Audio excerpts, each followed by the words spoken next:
Focus Retail, le focus.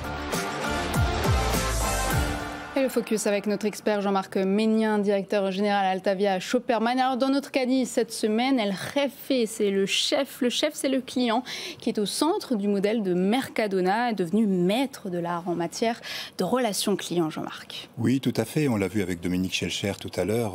Un des atouts principaux des distributeurs, c'est la proximité qu'ils ont avec leurs clients.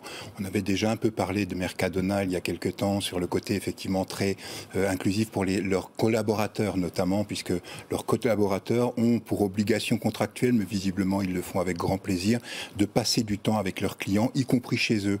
Ils ont un certain nombre d'heures qui est pris sur leur temps de travail pour aller à la rencontre des clients chez eux ou au marché, enfin dans l'activité de la ville et autres.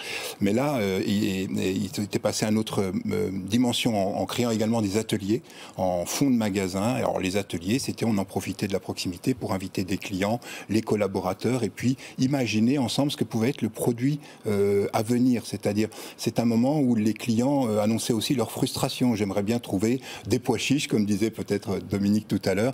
Voilà. Et maintenant, ça s'est industrialisé, mais tout en gardant toujours ce côté très, ce qu'on appelle chez nous le B2C, le C2B2C. C'est-à-dire le consumer to business to consumer. C'est-à-dire que je pense que la plus grande force des retailers, c'est qu'ils ont les clients chez eux tous les jours. Et on a vu ce que disait Dominique tout à l'heure. Et donc, en fait, il faut s'en inspirer et leur demander plus souvent leur avis. Et donc, c'est ce que fait exactement Mercadona. Ces ateliers, tabliers, des ateliers, oui. Et donc innovation. Tout à fait, un pôle innovation. Et puis, c'est des informations qui peuvent remonter au niveau des magasins et au niveau des fournisseurs également. Et puis, tout est passé au crible, merchandising, packaging. Tout est passé au crible. Et maintenant, c'est carrément 20 centres de co-création qu'a monté Mercadona au travers de l'Espagne, où ils invitent une vingtaine de milliers de clients par an pour faire des ateliers. Dans ces centres de co-création, il y a un magasin fantôme, il y a une cuisine, il y a une buanderie, enfin tout ce qu'on peut trouver à la maison.